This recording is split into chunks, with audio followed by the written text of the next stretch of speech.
జనసేనాని పవన్ కళ్యాణ్ కాసేపట్లో తిరుపతిలోని సభ ప్రాంగణానికి చేరుకోనున్నారు. ఏపీలో తాజా రాజకీయ పరిస్థితులపై పవన్ స్పందించనున్నారు. ఏపీకి ప్రత్యేక హోదానే ప్రధానాంశంగా పవన్ ప్రసంగం సాగుతుందని చెబుతున్నారు.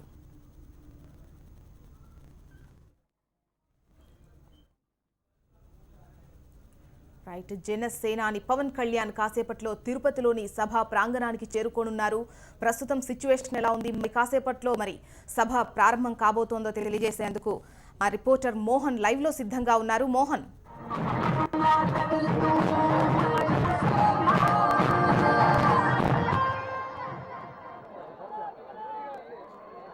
జోష్న మరి కొద్దిసేపట్లో పవన్ కళ్యాణ్ సభకు చేరుకోనున్నారు. ఇప్పటికే తిరుమల నుంచి బయలుదేరినటువంటి పవన్ కళ్యాణ్ రోడ్డు మార్గాన తిరుపతికి చేరుకున్నారు. మరొక 10-15 నిమిషాల్లోనే సభా వేదిక వద్ద ఉన్నటువంటి పవన్ కళ్యాణ్ కు ఘనంగా స్వాగతం పలకడానికి అభిమానులు ఎదురుచూస్తున్న పరిస్థితిని మనం చూస్తున్నాం. కేరింతలు కొడుతూ ఇక్కడ చుట్టుపక్కల ప్రాంతాల నుంచి జిల్లా నుంచి కాకుండా ఇతర జిల్లాల నుంచి వస్తున్నటువంటి అభిమానులందరూ కూడా పవన్ కళ్యాణ్ ఇవ్వబోతున్నటువంటి మెసేజ్ ను రిసీవ్ చేసుకోవడం కోసం బాధితాలు జరిగింది. మనం గ్రౌండ్ మొత్తం కూడా నిండిపోయింది. బయట ఉన్నటువంటి వారికి ఇక్కడ రాలైనటువంటి వారందరి కోసం స్పీడ్లు ఏర్పాటు చేసినప్పటికీ ఇక్కడికి ఇప్పటివరకు వచ్చినటువంటి వారందరినీ కూడా లోపలికి అనుమతిస్తున్నారు. మనం ఉన్నటువంటి బ్యారికేడ్లు ఏర్పాటు చేసినటువంటి ఆ బ్యారికేడ్లోకి క్రమంగా లోపలికి పంపించినటువంటి పోలీసులు ఎక్కడ కూడా ఏ రకమైనటువంటి అవాంఛనీయ సంఘటనలకు తావులేని విధంగా చర్యలు తీసుకున్నటువంటి పరిస్థితి. మరొక వైపు ఇక్కడ జనసేనకు సంబంధించినటువంటి కీలకమైనటువంటి నేతలు కూడా అక్కడక్కడ కొన్ని కీ పాయింట్స్ లో ఉండే అభిమానులకు అభిమాన సంఘాల నేతలు కూడా మానిటర్ చేస్తున్నటువంటి పరిస్థితి ఉంది. ఒక 15 నిమిషాల్లోనే పవన్ కళ్యాణ్ సభ వేదిక వద్దకు చేరుకున్నారు. ఇక్కడ నుంచి ఒక ప్రసంగం చేయనున్నారు. అది ప్రత్యేకంగా ఆంధ్రప్రదేశ్ ప్రత్యేక హోదాకు సంబంధించినటువంటి విషయం మీద ఆయన ఒక స్పష్టమైనటువంటి వైఖరిని ప్రకటించనున్నారన్నటువంటి ప్రచారం జరుగుతున్నటువంటి నేపథ్యంలో ఏ రకమైనటువంటి పిలుపునిస్తారన్నటువంటిది ఆసక్తికరంగా మారింది. అభిమానులందరూ కూడా ఇప్పటికే ఒక స్పష్టమైనటువంటి వైఖరిని వ్యక్తం చేయడం జరుగుతోంది. ఖచ్చితంగా ఆంధ్రప్రదేశ్ వ్యవహారాలపైన ఆంధ్రప్రదేశ్లోని రాజకీయ అనిశ్చితి పైన, అదేవిధంగా రాజకీయంగా వస్తున్నటువంటి తలెత్తున్నటువంటి సమస్యలు, అదేవిధంగా జనసేన పైన వస్తున్నటువంటి విమర్శలపైన, జనసేన అధినేత పైన వస్తున్నటువంటి విమర్శలపైన కూడా ఈ వేదిక నుంచి ఒక స్పందన వస్తుంది, ఈ వేదిక నుంచి ఒక జవాబు వస్తుందన్నటువంటి అభిమానంతో అందరూ కూడా ఎదురు చూస్తున్నటువంటి పరిస్థితి ఉంది. ఖచ్చితంగా ఇప్పటి వరకు కూడా ప్రత్యేక హోదా విషయంలో కానీ లేదా ఆంధ్రప్రదేశ్ కు రావాల్సినటువంటి వాటాల విషయంలో జరుగుతున్నటువంటి అన్యాయాలపై పవన్ కళ్యాణ్ ప్రశ్నించడం లేదన్నటువంటి విమర్శలు ఉన్నటువంటి నేపథ్యంలో వాటన్నిటికీ ఒక ధీటైనటువంటి సమాధానం చెప్పే రీతిలో ఈ సభా వేదిక నుంచి ఒక ప్రసంగం ఉంటుందన్నటువంటి ఎక్స్పెక్టేషన్ తో ఇక్కడ ఉన్నటువంటి వారందరూ ఉన్నారు. అయితే ఇక్కడ కోర్ కమిటీలో ఉన్నటువంటి నేతలతో సుదీర్ఘంగా మంత్రాలు జరిపినటువంటి పవన్ కళ్యాణ్ తిరుపతి వేదికగా ఒక ప్రత్యేకమైనటువంటి ప్రస్థానాన్ని ప్రారంభించాలన్నటువంటి ఆశయంతో ఉన్నట్టుగా తెలుస్తోంది. ఈ ప్రస్థానాన్ని ఆంధ్రప్రదేశ్ వ్యాప్తంగా ఉన్నటువంటి 13 జిల్లాల్లో కూడా పర్యటించి ఆ ప్రస్థానాన్ని జనంలోకి తీసుకెళ్లాలి, ఆ ప్రస్థానం యొక్క కాన్సెప్ట్ ని జనంలోకి తీసుకెళ్లాలన్నటువంటి ఆలోచనతో ఉన్నట్టుగా తెలుస్తుంది. దానికి సంబంధించి ఒక రూట్ మ్యాప్ ను కూడా సిద్ధం చేసినట్టుగా తెలుస్తుంది. వాటన్నిటిని కూడా ఈ వేదిక తిరుపతిలో జరగబోతున్నటువంటి వేదిక నుంచి ఆయన ప్రసంగించనున్నారు. 13 జిల్లాల్లో కూడా ఈ రకంగానే సభా వేదికలు నిర్వహిస్తారని చెప్పడంతో ఇతర జిల్లాల నుంచి, ముఖ్యంగా కోస్తా ఉత్తరాంధ్ర నుంచి కూడా అభిమాన సంఘాల నేతలు బయలుదేరినప్పటికీ వారికి అందరికీ మెసేజ్ వెళ్ళినటువంటి పరిస్థితుల దృష్ట్యా వారందరూ కూడా అక్కడ ఆగిపోవడం జరిగింది. ఎవరో కూడా ఇక్కడికి రావద్దని కూడా సూచనలు ఇచ్చినట్టుగా తెలుస్తుంది. చిత్తూరు జిల్లా నుంచి, అదేవిధంగా పక్క జిల్లాలైనటువంటి నెల్లూరు, కడప, అనంతపురం నుంచి మాత్రమే రావడానికి అనుమతి ఇచ్చినట్టుగా తెలుస్తుంది. మనం చూస్తున్నాం మహిళలు కూడా భారీ సంఖ్యలో ఇక్కడికి రావడం జరిగింది. మహిళలు కూడా పవన్ కళ్యాణ్ ఆసక్తిగా పవన్ కళ్యాణ్ ఏం చెప్తారన్నటువంటి ఆసక్తిగా ఎదురు చూస్తున్నటువంటి పరిస్థితి ఉంది. చుట్టుపక్కల ఉన్నటువంటి ఇళ్లపై నుంచి కూడా ఇక్కడికి రావడానికి అవకాశం లేనటువంటి వారందరూ కూడా చుట్టుపక్కల మైదానానికి చుట్టుపక్కల ఉన్నటువంటి ఇళ్లపై నుంచి కూడా ఆసక్తిగా పవన్ కళ్యాణ్ ఏ రకమైనటువంటి సందేశం ఇస్తాడన్నటువంటి ఆసక్తితో ఎదురు చూస్తున్నటువంటి పరిస్థితిని మనం అందరూ కూడా చూస్తున్నాం. అయితే ఈ వేదిక నుంచి మాత్రం ఒక రాజకీయపరమైనటువంటి ప్రసంగం ఉంటుందన్నటువంటి అభిప్రాయాన్ని వ్యక్తమవుతున్నాయి. ఇక ప్రధానంగా చూసుకున్నట్లయితే జనసేన పార్టీ ఆవిర్భావం నుంచి కూడా ఇప్పటి వరకు కూడా తిరుపతి వేదికగా ఏ రకమైనటువంటి సభ కూడా జరగలేదు. మొట్టమొదటిసారి జరుగుతున్నటువంటి సభ ఈ రోజు తిరుపతిలో ఏర్పాటు చేయడం జరిగింది. జనసేన ప్రారంభం నుంచి కూడా, అదేవిధంగా ఆ తర్వాత పలు సందర్భాల్లో రాష్ట్ర వ్యాప్తంగా ఉన్నటువంటి పలు అంశాలపై స్పందించినటువంటి పవన్ కళ్యాణ్ తిరుపతి వేదికగా ఎప్పుడు ఏ రకమైనటువంటి కార్యక్రమాలు చేపట్టినటువంటి దాఖలాలు లేదు. ఈ నేపథ్యంలో పొలిటికల్ గా ఆవిర్భవించినటువంటి పార్టీలన్నీ కూడా ఒక ప్రస్థానాన్ని తిరుపతి నుంచి ప్రారంభించినటువంటి నేపథ్యంలో ఈ జనసేన కూడా ప్రస్థానాన్ని కొత్త రాజకీయ పంటని తిరుపతి నుంచి నుంచే ప్రారంభించాలన్నటువంటి ఆశయంతో ఉన్నట్టుగా తెలుస్తుంది. దీనికి సంబంధించి కీలకమైనటువంటి నేతలందరూ కూడా పవన్ కళ్యాణ్ అదే రకమైనటువంటి సూచనలు ఇవ్వడంతో తిరుపతికి వచ్చినటువంటి పవన్ కళ్యాణ్ ఈ నిర్ణయాన్ని తీసుకున్నట్టు తెలుస్తుంది. ముందస్తుగా ఈ రకమైనటువంటి సభ ఏర్పాటు చేయాలన్నటువంటి ఆలోచన లేకపోయినప్పటికీ కూడా వినోద్ రాయల మరణం తర్వాత ఆయన కుటుంబాన్ని పరామర్శించడానికి వచ్చినటువంటి పవన్ కళ్యాణ్ 3 రోజులుగా తిరుపతిలో మఠం వేసి అంటే తిరుమలలో ఉండి ఒక స్కెచ్ ప్రకారం ఒక వ్యూహంతో రాజకీయ పరమైనటువంటి అంశాలను జవాబు చెప్పాలన్నటువంటి ఆశయంతో ఇక్కడ వేదికగా ఒక ప్రసంగం వెళ్తే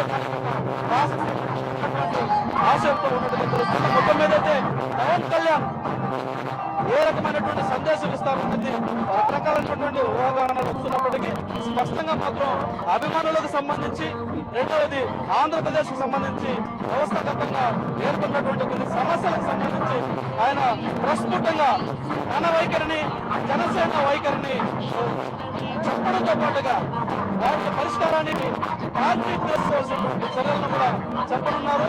దీనికి సంబంధించి కార్యకర్తలకు, అభిమానులకు కూడా ఒక డైరెక్షన్ ను ఈ వేదిక నుంచి ఇచ్చే అవకాశాలు అయితే కనిపిస్తున్నాయి.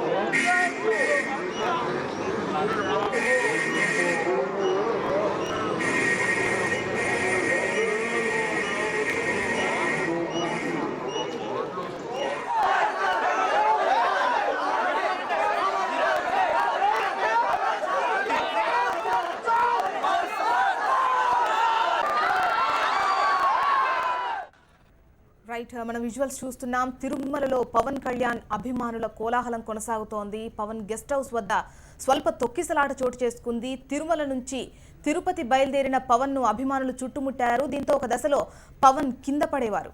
ఇక మరిన్ని వివరాలు అందించేందుకు మా రిపోర్టర్ తిరుమల నుంచి కిరణ్ సిద్ధంగా ఉన్నారు.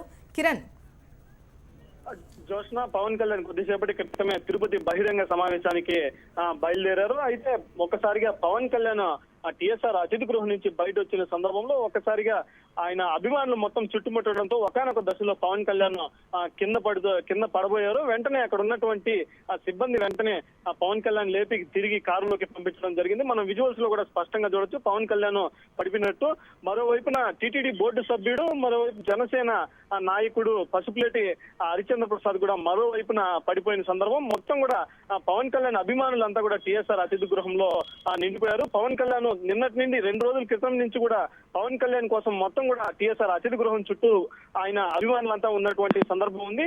అయితే పవన్ కళ్యాణ్ తెల్లవారుతో దర్శనానికి రావడం, తిరిగి మళ్ళీ వెళ్లడం, ఆ కాటేజ్ ని టిఎస్ఆర్ అతిథి గృహాన్ని వదిలి బయటకు రాకపోవడంతో ఒక్కసారైనా సరే పవన్ ని చూడాలి, ఆయనతో ఫోటోలు దిగాలని చెప్పి ఆయన అభిమానులు మొత్తం వేచి ఉన్నారు. అయితే ఒక్కసారిగా పవన్ కళ్యాణ్ ఇప్పుడు 3 గంటల ప్రాంతంలో 3:30 ప్రాంతంలో బయలుదేరుతాడన్న సందర్భంలో ఒక్కసారిగా తొక్కిసలాట జరిగింది. అయితే ఎటువంటి ప్రమాదం లేకుండా ఆ పవన్ కళ్యాణ్ మొత్తం 3 వెహికల్లో ఆ పవన్ కళ్యాణ్ దాంతో పాటుగా జనసేనకు చెందినటువంటి ప్రధాన కార్యకర్తలందరూ కూడా 3 వెహికల్లో బయలుదేరారు. మరో 10-15 నిమిషాల్లో ఆయన తిరుపతి బహిరంగ సమావేశానికి హాజరవునున్నారు. అయితే పవన్ బయలుదేరడానికన్నా ముందుగా తిరుపతి ఎమ్మెల్యే సుగుణమ్మ వచ్చి పవన్ ని కలవడం జరిగింది. అయితే దీంట్లో రాజకీయ ప్రాధాన్యత ఏదీ లేదని చెప్పి తన నియోజకవర్గానికి పవన్ కళ్యాణ్ రావడం వల్లే తను వచ్చి కలిశానని చెప్పి చెప్పడం జరిగింది. అయితే మొత్తం మీద పవన్ కళ్యాణ్ తిరుమల నుంచి కొద్దిసేపటి క్రితం బయలుదేరారు. ఎటువంటి ఇబ్బందులు లేకపోవడంతో తిరుమల పోలీసులంతా కూడా ఊపిరి పీల్చుకున్నటువంటి పరిస్థితి ఉంది. మొత్తం మీద కూడా ఈ సమావేశంలో దేనిపైన ఒక స్పష్టమైనటువంటి రూట్ మ్యాప్, జనసేన పార్టీకి సంబంధించి ఒక స్పష్టమైన రూట్ మ్యాప్ ఇస్తారని చెప్పి అందరూ భావిస్తున్నారు. ఆంధ్రప్రదేశ్ కి సంబంధించినటువంటి ప్రత్యేక హోదా, మరోవైపు పోలవరం ప్రాజెక్టుకి సంబంధించి దీనిలో ఒక పవన్ కళ్యాణ్ మాట్లాడవచ్చు అని చెప్పి ఆయన అభిమానులు మొత్తం భావిస్తున్నటువంటి సందర్భం ఉంది. మరోవైపున జనసేన పార్టీ పెట్టి 2 సంవత్సరాలు అయిన సందర్భంలో ఇప్పటి వరకు కూడా జనసేన కార్యకర్తలకి ఒక రూట్ మ్యాప్ అంటూ లేకుండా ఉంది. అయితే వినోద్ రాయల్ని పరామర్శించడానికి రావడం, దాంతో పాటుగా తిరుమలలోనే 3 రోజులు బస చేయడంతో పవన్ కళ్యాణ్ కోటరీ మొత్తం ఎలా ఇదే సరైన సమయం అని చెప్పి వెళ్ళడానికి ఒక ప్లాన్ గీయడం జరిగింది. దానిలో భాగంగానే ఈ రోజు సమావేశం ప్రారంభమవుతుంది. ఈ బహిరంగ సమావేశం ద్వారా మొత్తం అసలు జనసేన పార్టీని ఎట్లా రోడ్డు మ్యాప్ తయారు చేయాలి, ఎలా 2019 ఎన్నికల దాకా తీసుకొని పోవాలనే దానిపైన పవన్ కళ్యాణ్ ఒక పార్టీ శ్రేణులకి ఒక క్లారిటీ ఇచ్చేటట్టు మనకు కనిపిస్తుంది. మరోవైపున జనసేన కార్యకర్తలందరూ కూడా పవన్ నోటి నుండి ఏ మాట వచ్చినా తామంతా కూడా పాటించి మొత్తం కూడా జనసేన పార్టీని ప్రజల్లోకి తీసుకుని వెళ్తామని చెప్పి ఇప్పటికే కూడా సోషల్ ఎలిమెంట్స్ లో జనసేన పార్టీ పిలుపు ఇవ్వకపోయినప్పటికీ అక్కడక్కడ అభిమానులు కొన్ని కార్యక్రమాలు నిర్వహించి చేస్తున్నారు. అయితే ఇది పవన్ కళ్యాణ్ ఇప్పుడు జరిగేటటువంటి ఈ ప్రజెంట్ సమావేశం ద్వారా ఒక రూట్ మ్యాప్ ఇవ్వడంతో తామంతా కూడా ప్రజల్లోకి వెళ్తామని చెప్పి పవన్ కళ్యాణ్ ప్రజల్లో మన రాష్ట్రంలో ఒక సంచలనాన్ని తీసుకురాబోతున్నారని చెప్పి పవన్ కళ్యాణ్ అభిమానులంతా కోరుకుంటున్నటువంటి సందర్భం ఉంది. జోష్న. Okay, right Kiran.